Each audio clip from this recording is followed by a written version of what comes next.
hello everyone आज मैं आपनालोकले एटा recipe video লৈ আইছো এয়া আপোনালোকে দেখি হয়তো চিনিব পাৰিছে আমি যে খাও কলফুল কলডিল বুলিও কয় তাৰ ভিতৰত যেটো ফুল থাকে সেই ফুলটো মই লৈছো তাৰ লগত বেসন জিৰা গুৰি আৰু নিমখ দি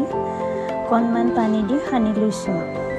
ইচ্ছা কৰিলে ইয়াত পিয়াজ আৰু জ্বলাও দিব পাৰে এতিয়া এইখিনি গৰম তেলত ভাজি লম এটা এটা কৈ দি लो फ्लेम दी एखिनि भाजिले धुनिया मसमसिया হয় আৰু খাবলৈ বহুত টেস্টি লাগে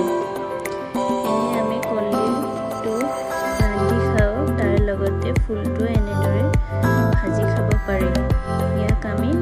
ইভিনিং স্নেক হিচাপে বা ভাতৰ লগতো এনেকে খাই চাব পাৰো ভিডিওটো চাই কেনে পালে জনাব আৰু লাইক কমেন্ট शेयर কৰিবলৈ নাপাহৰিব আৰু মোৰ চেনেলটোত যদি প্ৰথমবাৰ আহিছে তেনহলে সাবস্ক্ৰাইব কৰি দিবলৈ